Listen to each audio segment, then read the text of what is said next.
Alhamdulillah. Assalamualaikum warahmatullahi wabarakatuh. Alhamdulillahi alamin. Allahumma sholli ala sayyidina Muhammadin wa ala alihi wa ashabihi ajma'in. Kita sudah pernah bahas ada beberapa hal yang membuat mengapa kita tahu ilmu, sebagian ilmu Islam. Kenapa kita ibadah, kita juga mendengar ilmu agama, tapi perubahan diri kita tidak signifikan, tidak sebanding dengan aktivitas kita ke masjid, ibadah, ke pengajian. Tapi perubahannya tuh, bahkan kenapa ada aktivis dakwah, berarti dia sudah tahu dan menyampaikan, tapi perilakunya tidak cocok dengan yang dia dakwahkan. Satu, apa penyebabnya? Karena memang dalam belajar agama dan dalam ibadahnya lebih fokus untuk duniawi. Jadi dia mencari ilmu karena tujuannya ingin duniawi. Duniawi itu jangan dibayangkan harta saja ya, tapi pujian, penghargaan, kekaguman orang, kedudukan di hati orang, itu sudah duniawi juga.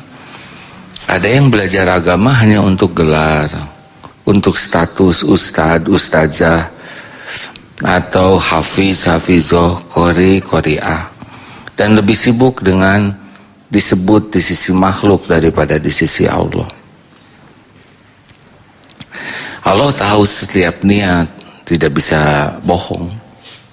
Makanya kalau belajar agama termasuk ibadah, ada yang ke masjid itu karena pengen dilihat orang, diakui orang. Termasuk umroh, haji. Termasuk juga mengamalkan amalan-amalan. Ada yang nggak pikir bagaimana dia bisa dekat dengan Allah, tapi amalan itu hanya untuk urusan duniawinya saja. Ingin naik pangkat, ingin pokoknya yang berkaitan dengan urusan dunia tanpa pengen ada kedekatan dengan Allah. Allah tahu ini, karena Allah tahu semua isi hati. Walaupun sholat, tahajud, ngaji, sodako, jihad, tapi kalau tujuannya sudah duniawi, yaitu mencari kedudukan di sisi makhluk dan imbalan dunia, ini nggak akan berbuah menjadi akhlak. Dua, yang kedua adalah ilusi ilmu. Jadi ada orang yang mungkin kita juga yang merasa sudah jadi benar dengan tahu. Kita belajar, baca buku, kita datang ke majelis taklim, kita datang ke ulama ini, ulama itu, kita dengar di YouTube, jadi pengetahuan kita bertambah, apalagi sudah selesai kuliah dengan gelar yang islami ya.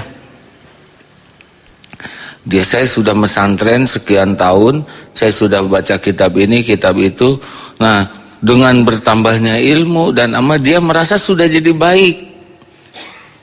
Padahal sangat beda coupling ilmu dengan coupling amal, benar? Tahu sholat, kalau enggak sholat ya beda. Tahu sholat itu untuk sholat, tapi kita tidak ada catatan apa-apa tahu sholat kalau tidak sholat. Jebakan adalah mungkin kita juga langsung jadi merasa soleh hanya dengan tahu ilmu soleh. Padahal beda couplingnya. Nah ini ilusi ya.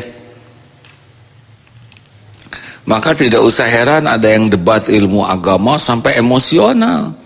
Padahal yang didebatkannya itu tentang kesabaran ya. Nggak nyambung.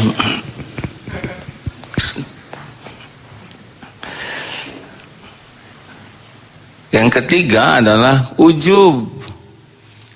Kalau tadi dia tertipu oleh apa yang dia ketahui, nah sekarang dia jadi ujub takabur. Wallahu la yuhibbu kulla mukhtalin fakhur. Jadi dengan adanya ilmu itu dia menjadi merasa spesial dan melihat orang lain itu jadi rendah. Ini hijab besar Kita rajin ke masjid. Lihat yang tidak ke masjid itu geleng-geleng kepala.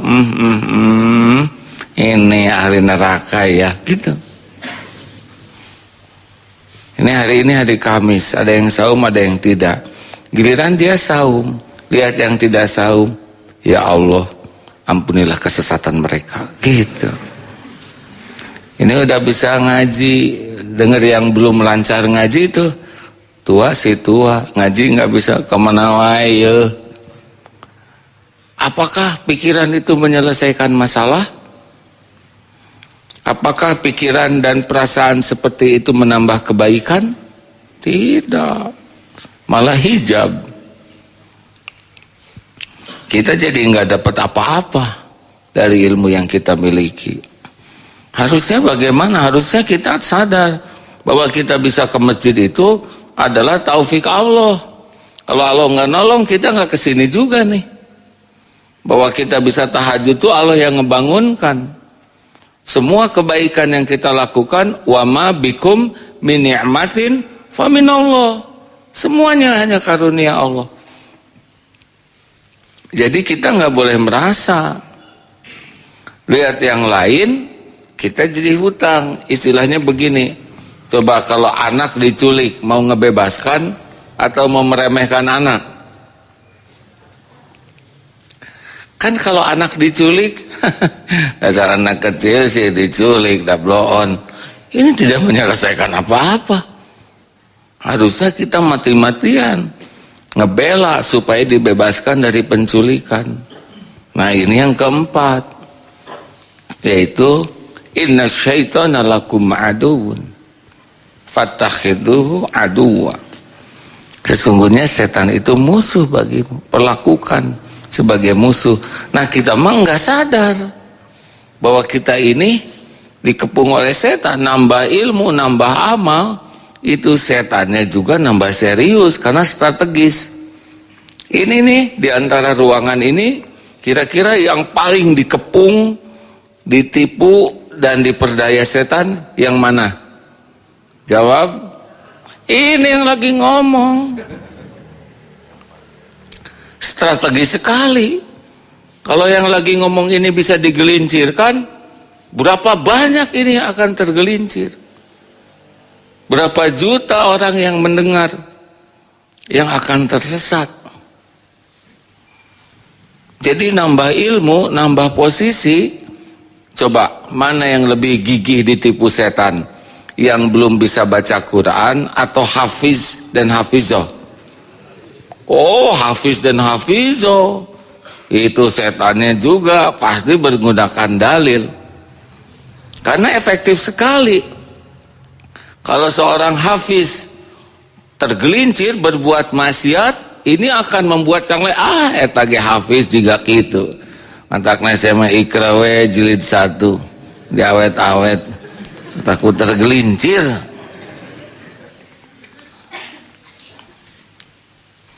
Mana kira-kira yang lebih ditipu oleh setan? Yang jarang sedekah, yang banyak sedekah? Yang banyak, supaya enggak jadi amalnya. Apalagi mujahid, kita harus berjuang, Allahu Akbar. Oh, itu udah pasti makanan setan sekali dia. Terus digelincirkan supaya di rumah. Coba, siapa yang paling dikerubutin setan? Bapak, ibu, atau anak? Bapak, kepala keluarga, supaya ngaco memimpin keluarganya. Udah gitu ibu dikerubutin supaya ngaco ngurus anaknya. Diam, kamu jangan nakal kayak gitu, kata setan tuh. Kayak anak setan, kamu kayak anak setan aja.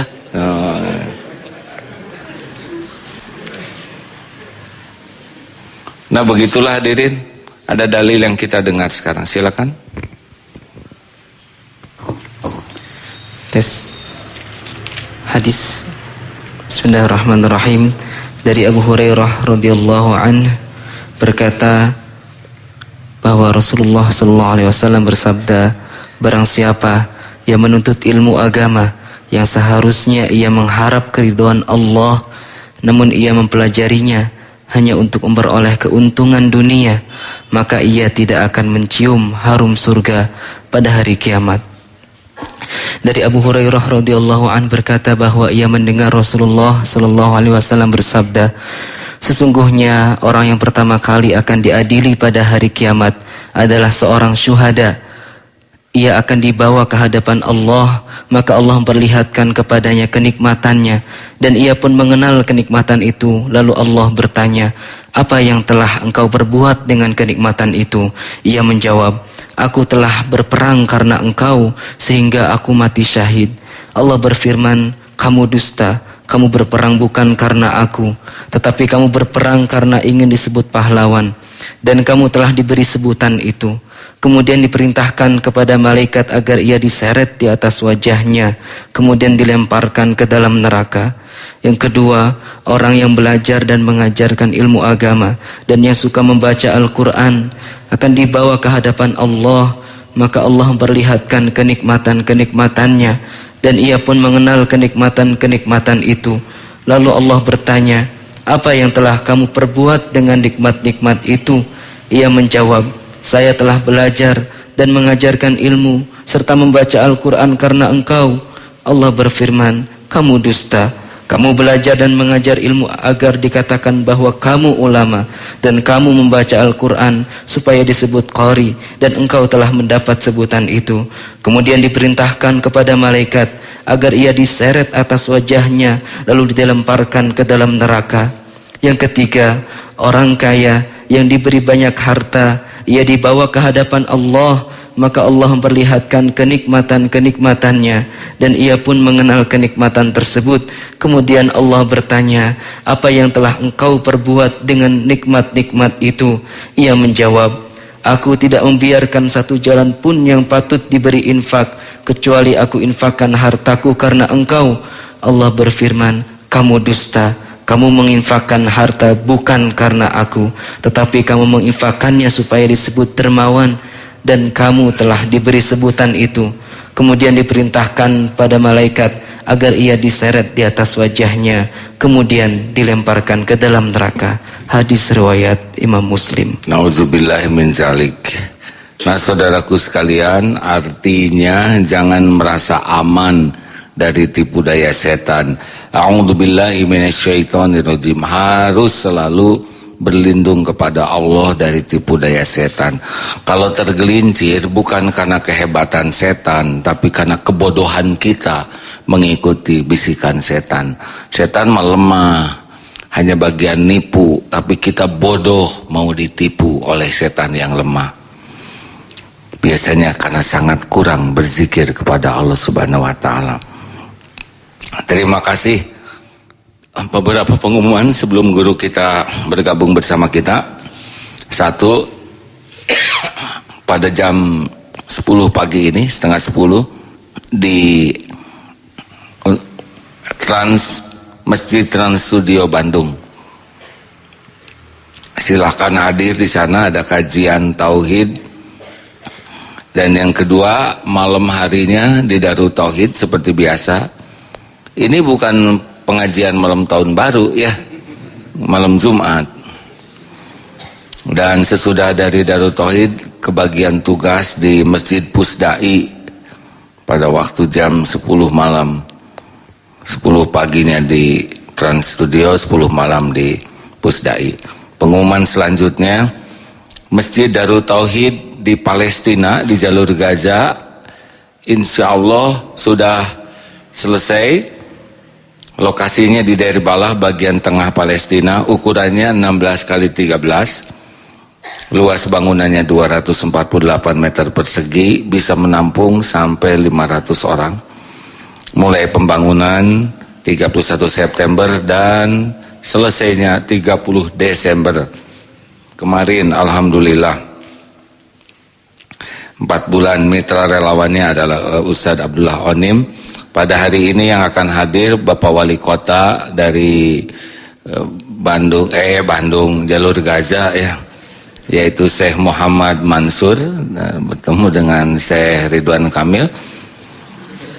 Lalu dari Kementerian Agama Palestina, Kementerian Perwakafan, juga kepala polisi daerah Palestina, para ulama, ketua Darul Quran Wasunnah Palestina, para dosen ya ada juga yang hadir, dan pihak LSM Palestina juga masyarakat sekitarnya. Alhamdulillah masjid ini dibiayai oleh para jamaah pendengar. Sudah selesai dan hari ini juga akan bicara lewat telepon ke sana. Mudah-mudahan bisa dipahami ya. Terima kasih sekali lagi, semoga jadi amal soleh. Mau Palestina, mau Indonesia atau penjuru manapun, tetap adalah bumi milik Allah Subhanahu wa Ta'ala, dalam genggaman Allah. Penutup dari AA tentang trompet di malam tahun baru. Itu budayanya ketika mau azan ada yang mengibarkan gemben bendera, kata Rasul bukan. Bagaimana niup trompet? Niup trompet adalah kebiasaan kaum Yahudi. Kalau lonceng kebiasaan Nasrani. Jadi kita tidak semestinya meniup trompet. Apalagi sejarah trompet itu ketika dibikin pertama kali ditiup oleh pembuat trompet, dan beliau sudah batuk pret begitulah ya. Dan tentu karena banyak yang ditiupnya, jadi mungkin belum sempat gosok gigi. Kemudian ketika selesai oleh pedagang, trompet juga dites dulu, takut nggak bunyi. Nanti kan pet. Maka sama itu, karena malam tidak sempat gosok gigi. 2, yang ketiga pembeli, belum tentu ini bunyi, tiup lagi oleh dia ya. Nah kalau ada 10 pembeli yang nggak jadi, maka 12. Mulut dengan aneka kuman, aneka rasa, tidak selayaknya kita melakukannya ya. Silakan Pak Miftah Farid. Waduh, terambil waktunya 3 menit nih. Alhamdulillah. Assalamualaikum warahmatullahi wabarakatuh, Pak. Waalaikumsalam warahmatullahi wabarakatuh. Alhamdulillah sempat menyimak beberapa hal barusan, Pak. Alhamdulillah dari awal ikut. Oh maaf, alhamdulillah. Tentang tipu daya setan dan malam tahun baru ini ya Pak ya. Baik, tidak diperpanjang, silakan Pak Miftah. Assalamualaikum warahmatullahi wabarakatuh. Alhamdulillahirabbil alamin, wassalatu wassalamu ala asyrafil anbiya wal mursalin wa ala alihi wa sahbihi ajmain. Para pendengar yang berbahagia dimanapun Anda berada, tadi kita telah mengikuti pesan-pesan moral yang disampaikan oleh AA, terutama sekali yaitu yang menyangkut keikhlasan di dalam beramal. Ya, ikhlas beramal, ikhlas menerima musibah, ikhlas menerima fitnah, ikhlas juga menghadapi pelecehan, dan kita ikhlas berserah diri kepada Allah. Berbicara tentang ikhlas ini mengingatkan kita kepada satu peristiwa yang pernah terjadi di zaman Nabi, yaitu ketika beliau sampai di kota Yathrib di Madinah, rupanya tersiar berita ada juga yang datang ke Madinah itu, tapi bukan mengikuti jejak langkah Rasulullah. Ia berhijrah itu karena mengejar seorang wanita.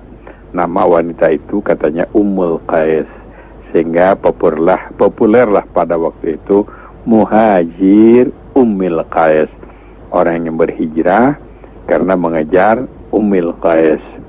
Nah, Rasulullah Sallallahu Alaihi Wasallam memberikan komentar beliau itu tercantum dalam banyak buku-buku hadis, kemudian oleh Imam Nawawi dimasukkan kepada hadis nomor 1 dari 40 hadis pilihan yang kita kenal dengan Arba'in, ya, hadis Arba'in itu, yaitu beliau bersabda, Rasulullah Sallallahu Alaihi Wasallam bersabda, innamal a'mal binniyat wa innama likulli imri'in ma nawa. Faman kanat hijratuhu lidunya yusibuha au imra'atin fankihuha fa hijratuhu ila ma hajara ilaihi. Sesungguhnya setiap amal itu tergantung kualitas niatnya, dan seseorang akan mendapatkan pahala dari amal sesuai dengan niatnya. Barang siapa yang berhijrah karena Allah dan Rasul, ia akan memperoleh ridho Allah dan Rasul. Dan barang siapa yang berhijrah karena mengejar dunia, mengejar materi, ya materi itulah yang akan dia dapatkan. Dan barang siapa yang berhijrah karena mengejar wanita, maka wanita itulah yang akan dia dapatkan. Sesungguhnya hijrah seseorang itu tergantung kepada niat hijrahnya. Nah, ini berbicara tentang niat. Kita sering berbicara tentang niat itu ketika kita melaksanakan ibadah yang oleh fikih disebutkan, ditetapkan atau diungkapkan sebagai rukun pertama ibadah. Jadi rukun pertama sholat adalah niat, rukun pertama wudu adalah niat, rukun pertama saum adalah niat. Itu sering kita bahas dalam kajian fikih, yaitu getaran batin kita, hati kita untuk menentukan jenis sesuatu ibadah. Jadi kalau pada jam 4:30 subuh kita melakukan sholat 2 rakaat, itu bisa macam-macam.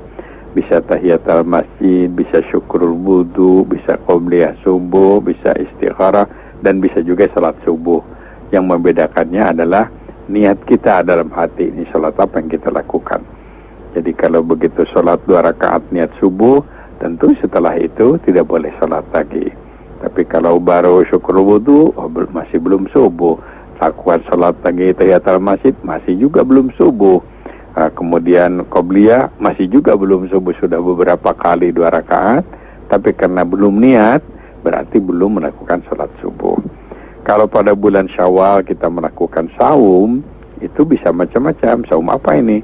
Qadha karena punya hutang puasa, nazar karena pernah nazar puasa, kifarat karena kita melakukan pelanggaran-pelanggaran tertentu yang mengharuskan juga saum, atau saum sunat Syawal. Yang namanya saum sama, berhenti makan, minum, hubungan seks dari mulai subuh sampai maghrib. Yang membedakan niat, jadi itu niat.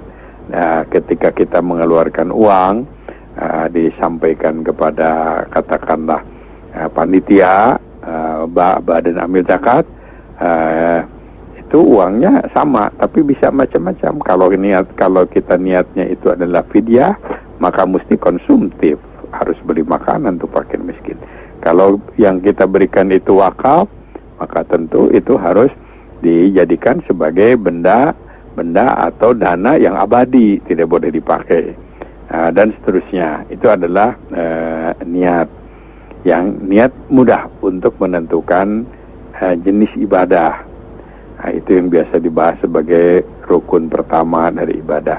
Yang kedua, dalam kajian usul fikih, itu sering niat itu bisa menentukan status hukum.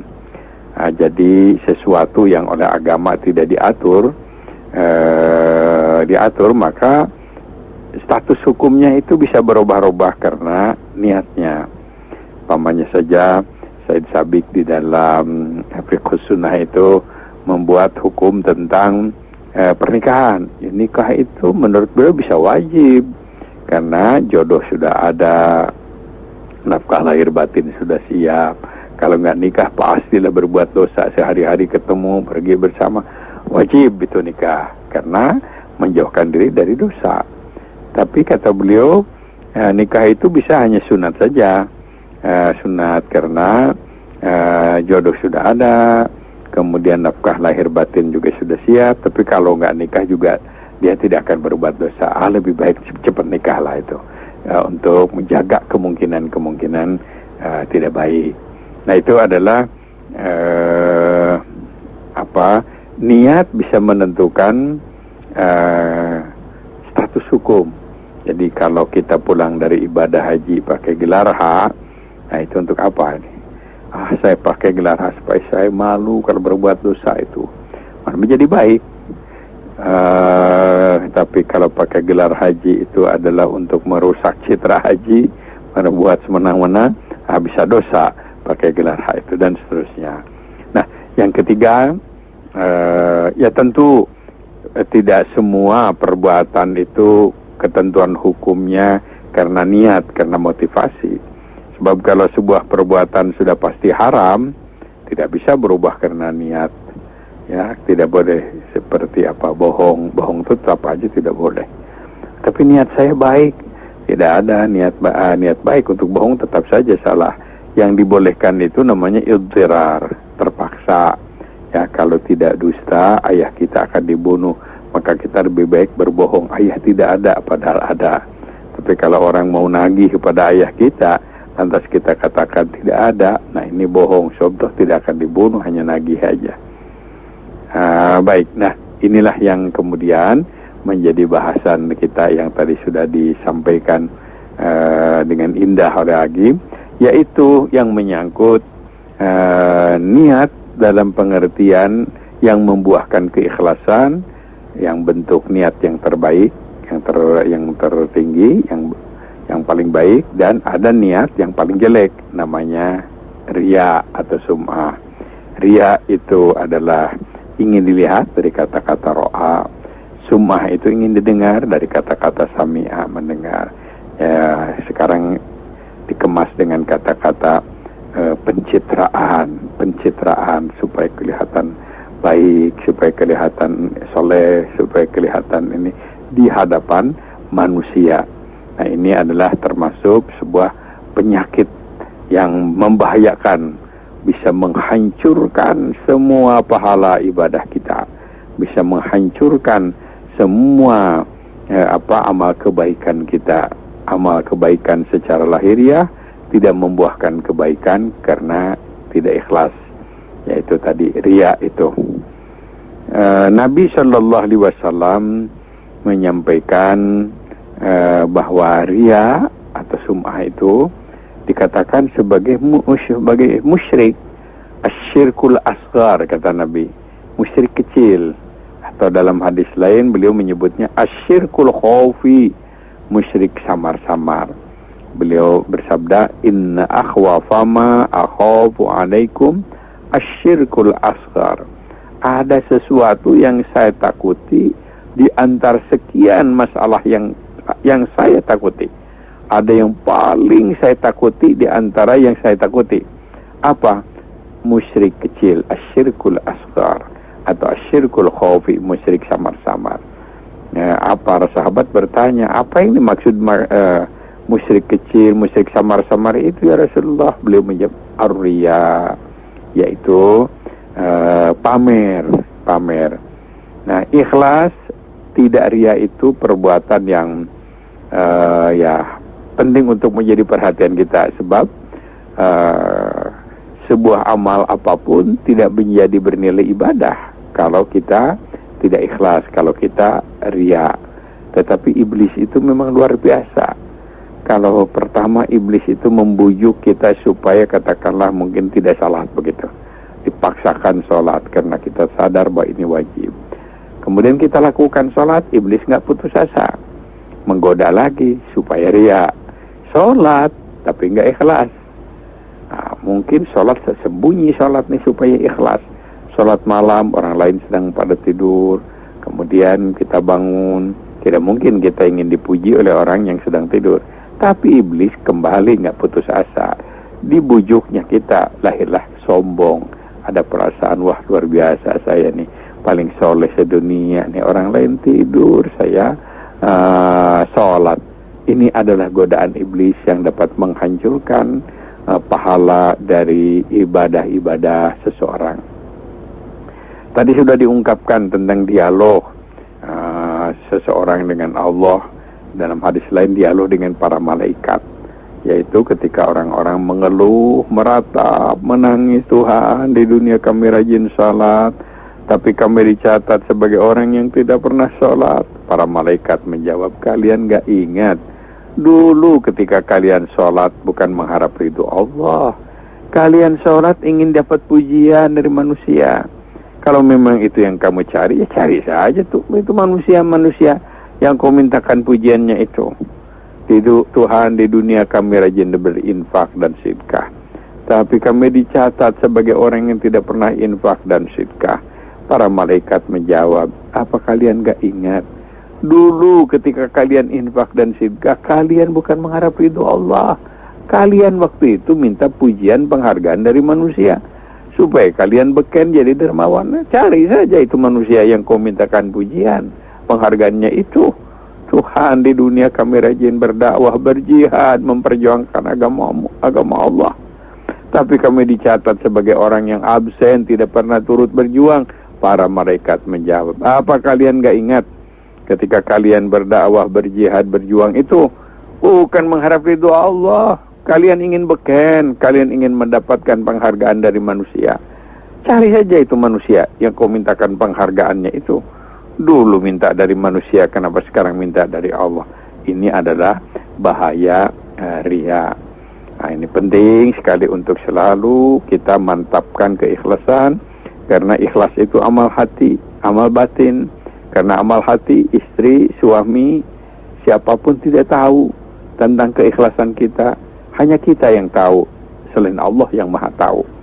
Sehingga penting sekali ketika pamannya saja awalnya ikhlas, tapi di tengah perjalanan timbul ada keinginan, pujian, penghargaan, sebaiknya segera istighfar. Astagfirullahaladzim, ini perbuatan iblis ini menjadikan saya capek-capek bekerja, beribadah nggak dapat apa-apa karena tidak ikhlas.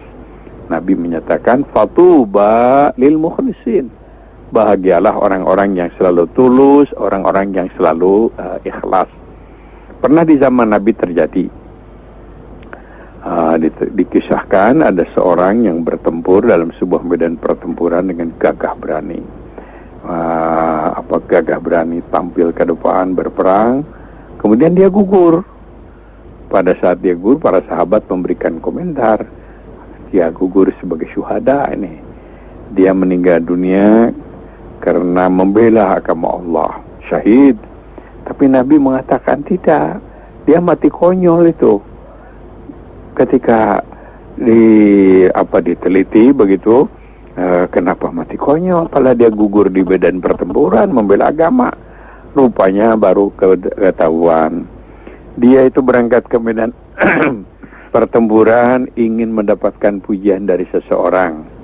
Pujian seseorang, ada yang mengatakan katanya calon mertuanya, ada yang mengatakan yang lain. Tapi dia ingin mendapat pujian. Pujian, dia maju ke depan supaya kebeken, pemberani. Tapi ketika katanya ada senjata lawan, entah anak panah, entah tombak mengenai badannya, dia sakit luar biasa. Dia nggak bisa sabar menerima rasa sakit penderitaan karena kepukulan atau senjata lawan itu. Karena dia nggak sabar, maka dia segera mencabut pedangnya. Kemudian dia tusukkan pedang itu kepada badannya. Ia mati karena bunuh diri. Nabi mengatakan dia mati konyol.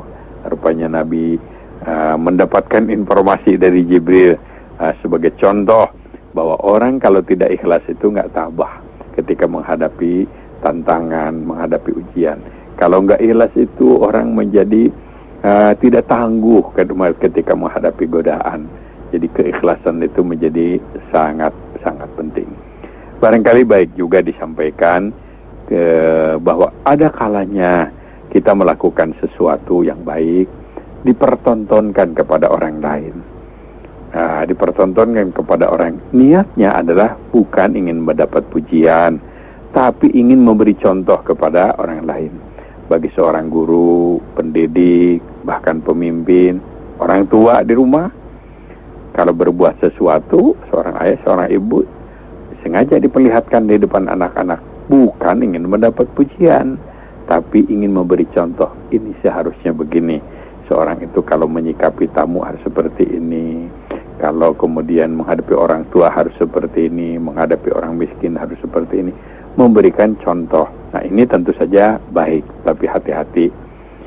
Syiar, uswah hasanah, mempertontonkan amal kebaikan kepada orang lain, bisa bernilai mulia karena sebagai uswah hasanah, contoh pendidikan, proses dakwah, itu baik. Tapi hati-hati, iblis sekali lagi sangat lihai, karena agak batasnya itu tipis sekali, ingin supaya memberi contoh, tapi kemudian timbul dia akan muji saya nih, memang saya ini sempurna ini, mendapat keinginan, ada getaran hati mendapatkan pujian dari manusia. Hati-hati. Jadi garis atau pemisah antara uswah hasanah memberi contoh kepada orang lain di satu sisi, di sisi lain ingin mendapat pujian dari orang lain, itu batasnya tipis sekali. Orang itu perlu hati-hati. Pada dasarnya memang setiap amal itu adalah tidak amal itu sepenuhnya adalah untuk Allah Subhanahu wa taala.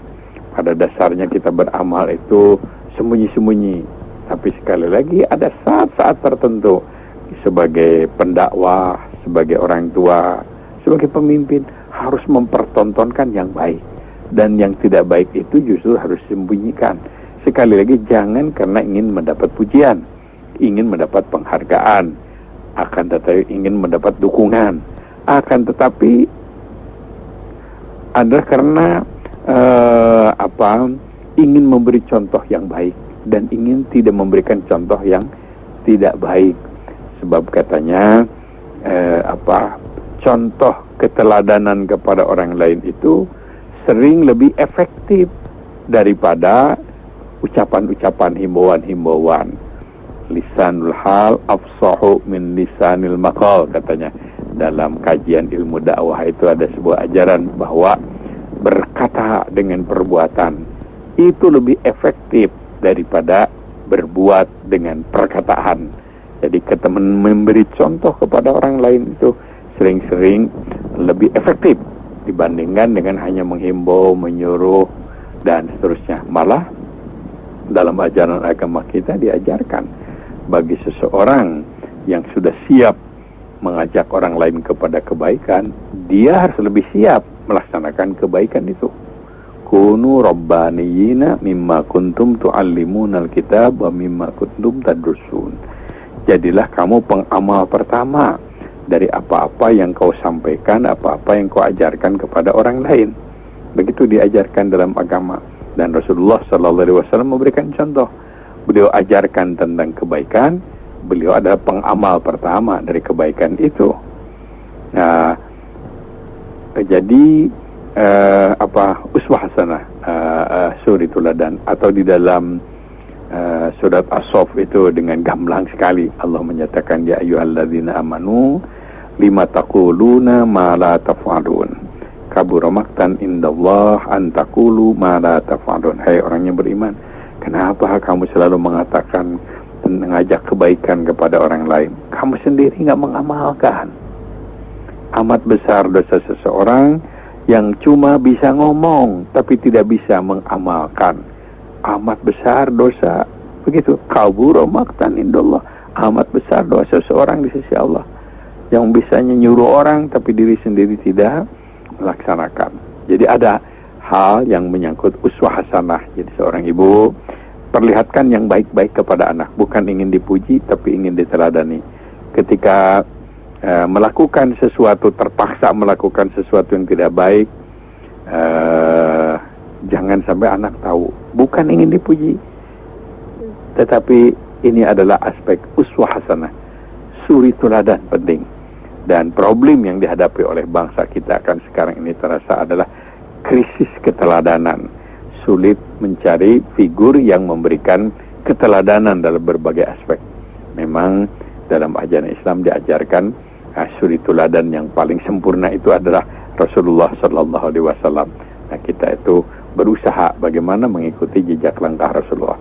Jadi sekali lagi, hati-hati dengan bahaya riya, hati-hati dengan bahaya tidak ikhlas. Sebab dengan tidak ikhlas, dengan riya, apa yang kita lakukan tidak lagi bernilai ibadah, tapi itu langsung tidak masuk di dalam daftar kebaikan, dalam amal kebaikan kita. Baru kita merasakan nanti di akhirat mungkin menyesal. Tapi yang kedua, kita juga harus berusaha berbuat yang baik-baik di depan orang lain. Itu jangan bangga dengan dosa begitu, tapi harus memperlihatkan yang baik, bukan ingin dipuji.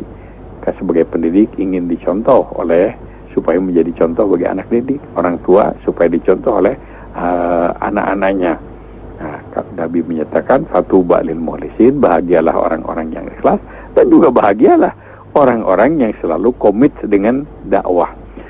Dikatakan orang-orang yang baik itu kan idza fa'alu fahishatan aw zalamu anfusahum zakarullah wastaghfaru lidzunubihim. Orang yang baik-baik itu kalau terlanjur berbuat dosa dan salah, ia segera sadar dirinya salah, ia mohon ampun kepada Allah, termasuk minta maaf kepada manusia, dan berikutnya walam yusirru ala ma fa'alu. Tidak bangga dengan dosa, tidak mempertontonkan dosa, tidak mendemonstrasikan dosa. Dalam dirinya justru tumbuh perasaan al-haya, malu kalau melakukan dosa, malu kalau melakukan kesalahan, malu kalau mudah marah itu, malu kalau bertengkar itu, malu kalau ghibah itu, malu kalau memfitnah itu. Ini rasa malu. Jangan perbuatan dosa kemudian ceritakan, bangga lagi dengan dosa. Itu adalah tidak sesuai dengan semangat ajaran dari Rasulullah Sallallahu Alaihi Wasallam. Nah, mudah-mudahan kita selalu terjaga dari penyakit riya.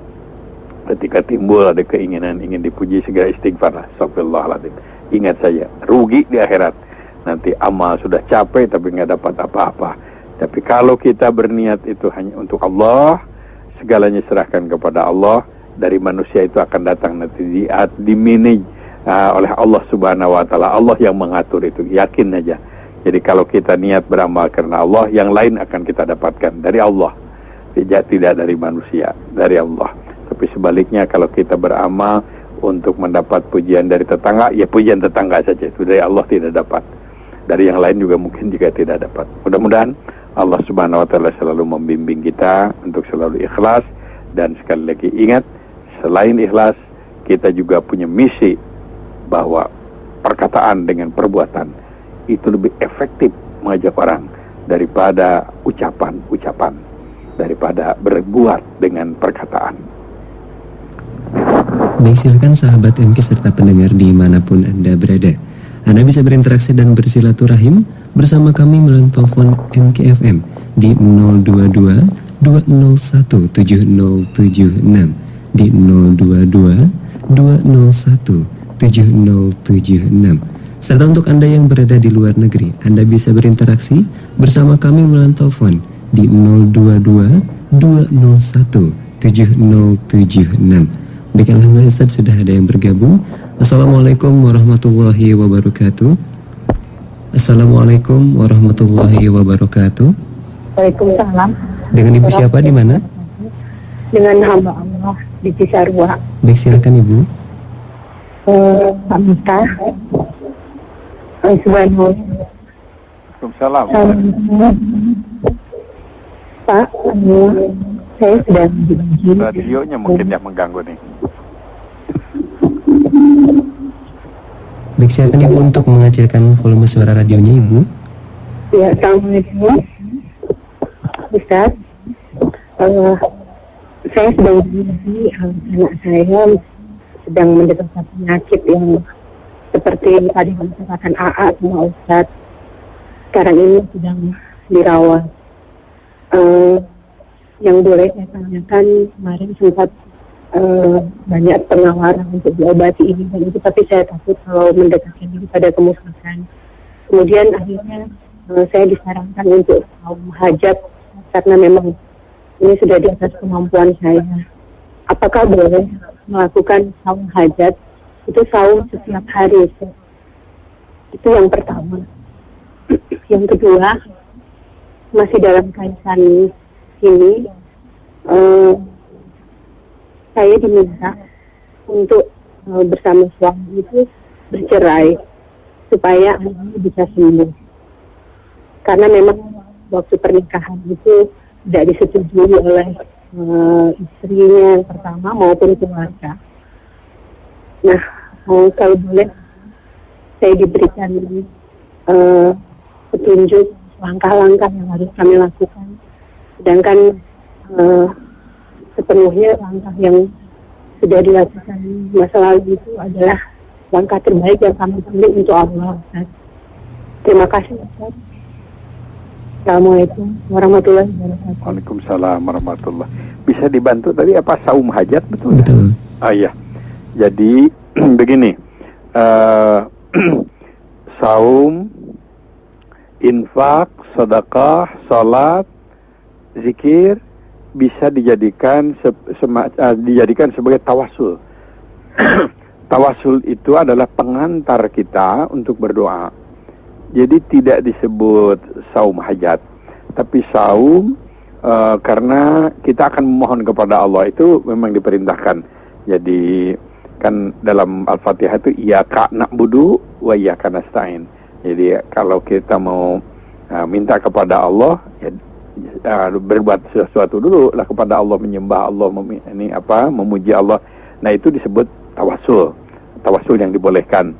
Jadi kalau kita mau ada banyak keperluan, kita saum, baik, tapi tetap saumnya harus saum yang sesuai dengan contoh Rasulullah sebagai tawasul. Bukan, jangan, nggak usah saya niat saum hajat,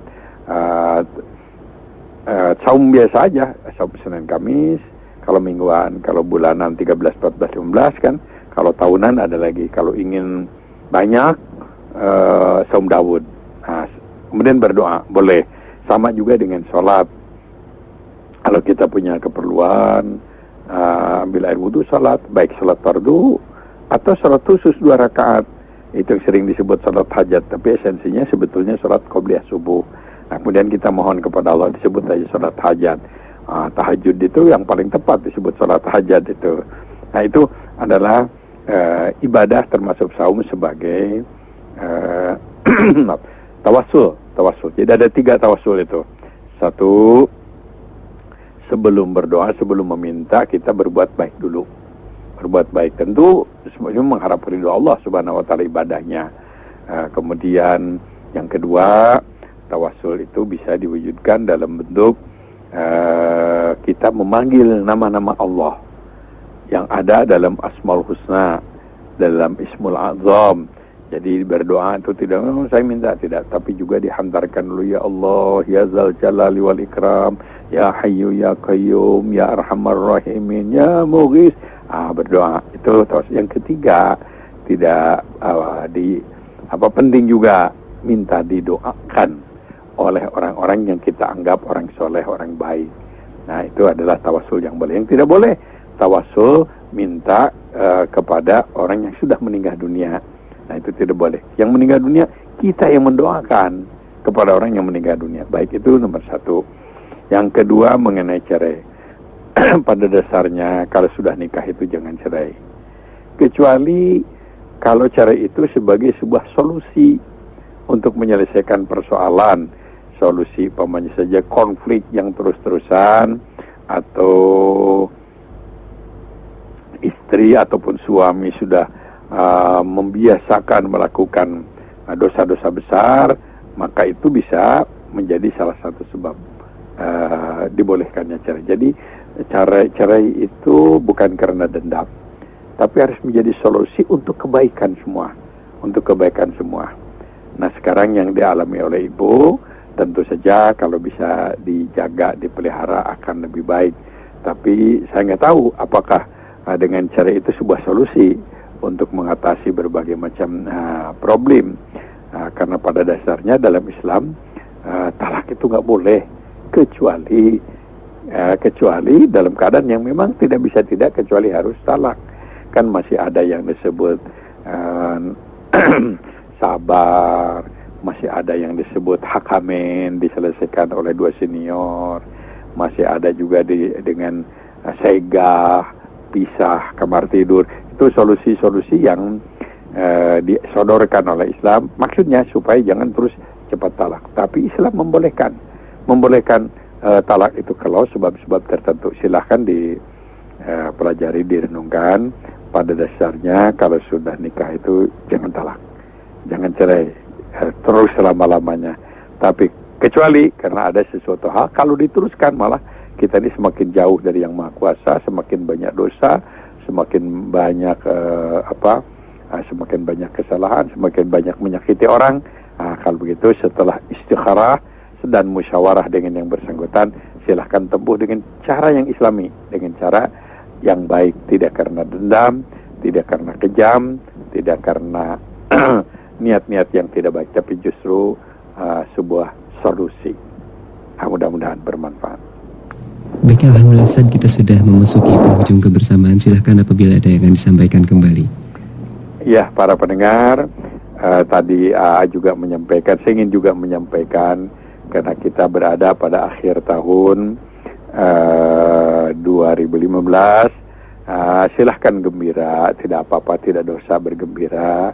Bergembira karena kita oleh Allah dipanjangkan umur, tapi manfaatkanlah tambahnya usia, tambah umur ini untuk amal kebaikan. Jangan larut di dalam perbuatan-perbuatan yang dilarang oleh agama. Silahkan, kalau mau berdoa silahkan, tapi tidak ada doa dengan sholat khusus. Ada sholat penghujung tahun, tidak ada. Yang biasa-biasa aja, tapi ada baiknya melakukanlah muhasabah supaya tahun 2016 lebih indah daripada tahun sekarang. Jangan lupa sebagai muslim, kita kalau berdoa jangan hanya berdoa untuk sendiri. Doakanlah bangsa negara kita nih yang banyak ujian, banyak cobaan. Doakan para pemimpin kita supaya beliau-beliau mendapat hidayah petunjuk dan diberi kemampuan untuk bisa menyelesaikan berbagai macam problem bangsa. Hindari kegiatan-kegiatan yang dapat merusak lingkungan, yang dapat merusak moral. Hindari kegiatan-kegiatan hura-hura yang dapat menyinggung perasaan saudara-saudara kita yang dalam keadaan musibah, saudara-saudara kita yang mendapatkan kesulitan. Jadi tidak dilarang gembira, dan wajar kita gembira berganti tahun, tapi kemaslah dengan sesuatu yang baik, sesuatu yang bermanfaat. Jangan membuat persoalan, membuat masalah yang baik, perusakan baik akhlak ataupun hal-hal yang lain berkaitan dengan perusakan sarana dan lain-lain. Jadi silahkanlah nikmati dan syukur kepada Allah Subhanahu wa taala dengan niat tahun depan harus lebih baik dari tahun sekarang. Wassalamualaikum warahmatullahi wabarakatuh. Waalaikumsalam warahmatullahi wabarakatuh.